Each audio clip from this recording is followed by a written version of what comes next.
గర్భం దాల్చిన ఏ స్త్రీ అయినా కూడా తనకు పుట్టబోయే శిశువు శారీరకంగా మానసికంగా ఆరోగ్యంగా పుట్టాలని కోరుకుంటుంది.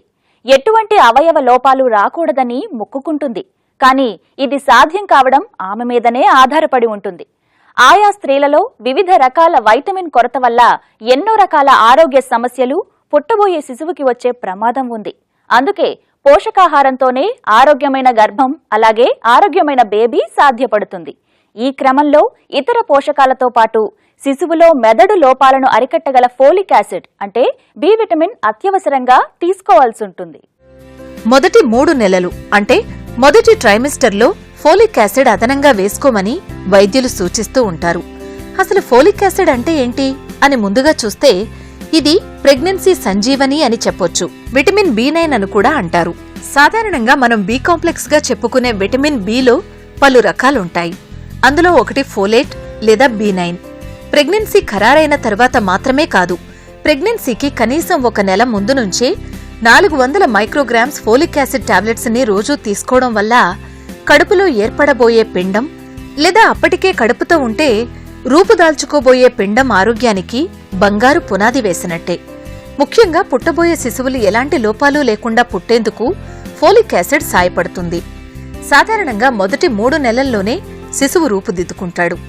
ఈ సమయంలో గనక ఫోలిక్ యాసిడ్ ని క్రమం తప్పకుండా తీసుకోగలిగితే గ్రహణం మొర్రి పెదవులు, నోరు, అంగిలి ప్రాంతాల్లో లోపాలు రాకుండా అలాగే గుండెలోని నిర్మాణ లోపాలను అరికట్టే వీలుంటుంది. అంతేకాదు, ప్రీ ఎక్లాంసియా అంటే గర్భిణీలలో వచ్చే అధిక రక్తపోటును కూడా నియంత్రిస్తుంది ఫోలిక్ యాసిడ్. మొదటి 2 నెలల్లో ఎప్పుడైతే ఆ 5 to 8 వీక్స్లో ఆ బ్రెయిన్ అనేది డెవలప్ అవుతుంది, హార్ట్ అనేది డెవలప్ అవుతుంది, వాటికి కావలసిన ఈ ఇంపార్టెంట్ విటమిన్స్ మినరల్స్ వాటికి చేరకపోతే అవి లోపాలతో డెవలప్ అవుతాయి అన్నమాట. అంటే ముఖ్యంగా చూసేది బ్రెయిన్లో వచ్చేవి న్యూరల్ ట్యూబ్ డిఫెక్ట్స్ అంటారు. ఈ బ్రెయిన్లో న్యూరల్ ట్యూబ్ డిఫెక్ట్స్ చాలా సీరియస్ డిఫెక్ట్స్. అంటే సీరియస్ అని అంటే బేబీ ఇంకా మనకు దక్కకపోవచ్చు అనేదన్నమాట. ఎందుకంటే పుట్టిన తర్వాత చాలా ఇన్ఫెక్షన్స్, లోపాలు, పారాలిసిస్ అట్లాంటివన్నీ బ్రెయిన్ ఇన్ఫెక్షన్స్ వచ్చే అవకాశాలు ఉంటాయన్నమాట. అందుకని చెప్పి అది ఈజీగా కనుక్కోవచ్చు, ఈజీగా రాకుండా చేయొచ్చు కూడా. చిన్న సింపుల్ టెక్నిక్ ఏంటంటే దానికి ఇప్పుడు ఏం తెలిసింది మనకంటే ఈ విటమిన్ డెఫిషియన్సీస్ వల్ల అలాంటి లోపాలు వచ్చే అవకాశాలు ఉంటాయి. అయితే ముఖ్యంగా దీంట్లో డెఫిషియన్సీ ఫోలిక్ యాసిడ్, దాంతోపాటు B12 డెఫిషియన్సీ, ఇవి ముఖ్యంగా మిగతావన్నీ కూడా ముఖ్యమే, కానీ ఇవి 2 ఇంకా చాలా స్పెసిఫిక్ రోల్ ప్లే చేస్తాయి. కేవలం ఈ లాభాలే కాదు, ప్రెగ్నెన్సీలో పిండం ఎదుగుదల కోసం అలాగే ప్రెగ్నెన్సీ సాఫీగా వెళ్లేందుకు రక్తహీనత బారిన పడకుండా కూడా ఫోలిక్ యాసిడ్ కాపాడుతుంది. DNA జెనెటిక్ మ్యాపింగ్ సరిగ్గా జరిగేందుకు శరీర కణజాలాలను ఆరోగ్యంగా కాపాడుతుంది ఫోలిక్ యాసిడ్. గర్భస్థ శిశువు లైఫ్ లైన్ అయిన ప్లాసెంటా కణాలను వృద్ధి చెందేలా సహాయపడుతుంది ఫోలిక్ యాసిడ్. ఈ విధంగా గర్భస్థ శిశువు ఆరోగ్యమైన ఎదుగుదలకి ఫోలిక్ యాసిడ్ ఎంతగానో తోడ్పడుతుంది.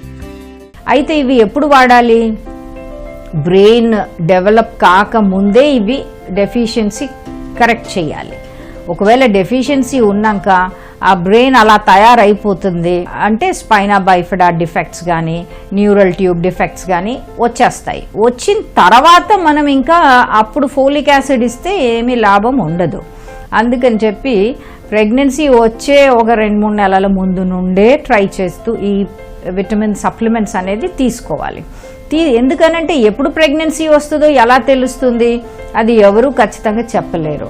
అది వచ్చిన తర్వాత ఆ నెల తప్పితేనే తనకు తెలుస్తుంది. ఆ నెల తప్పింది అని అంటేనే అంతలోపల ఈ బ్రెయిన్ డెవలప్మెంట్, హార్ట్ డెవలప్మెంట్ మొదలైపోతుంది.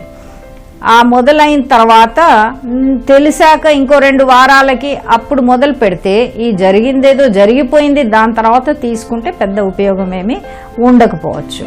అందుకని ముందే వాడుకోవాలి. అది కడుపుతో ఉన్న స్త్రీలు ఆరోగ్యంగా ఉండాలనే భావనతో వైటమిన్ సప్లిమెంట్స్ ని టాబ్లెట్స్ రూపంలో తీసుకోవడం మంచిదేనా అని అడుగుతూ ఉంటారు. ఇందుకు సమాధానంగా వైద్యులు ఏమంటున్నారో మీరే చూడండి. సాధారణంగా కడుపుతో ఉన్నప్పుడే కాదు, మామూలుగా కూడా ఆరోగ్యంగా ఉండేందుకు విటమిన్ సప్లిమెంట్స్ అంటే అదనంగా టాబ్లెట్స్ తీసుకుంటూ ఉంటారు చాలా మంది. మనం తినే ఆహారంలో పలు విటమిన్స్ ఉంటాయి, కానీ అవి శరీర పోషణకి సరిపోతున్నాయా లేదా అనే సందేహం వస్తుంది. ముఖ్యంగా ప్రెగ్నెన్సీ ఖరారు కాగానే తల్లి కడుపులో ఎదిగే శిశువు ఆరోగ్యం బావుండాలనే ఉద్దేశంతో విటమిన్ టాబ్లెట్స్ ని తీసుకోవచ్చా అని చూస్తే ఫస్ట్ 3 monthsలో బేసిక్గా మేము పేషెంట్కి వదిలేస్తాం. తనకి ఏది తినబుద్ధి అయితే అది తినొచ్చు. ఎందుకంటే జనరల్గా ఆకలి మందగిస్తుంది, వేటిపైన ధ్యాస ఉండదు, వామిటింగ్ ఉంటుంది. సో ఈ ఫస్ట్ 3 monthsలో ప్రెగ్నెన్సీ వెయిట్ పెరగదు. అట్ ద సేమ్ టైం ఒక 1-2 kgs తగ్గినా కూడా దట్ ఈస్ నార్మల్ కింద కన్సిడర్ చేసుకోవాలి. 4th month తర్వాత నుంచి మనకి డైటరీ సప్లిమెంటేషన్ అన్ని కూడా డైట్ రూపంలో, మందుల రూపంలో ఉంటుంది. అప్పటి నుంచి అవసరం, కానీ ఫస్ట్ 3 monthsలో అంత అవసరం ఏమీ లేదు.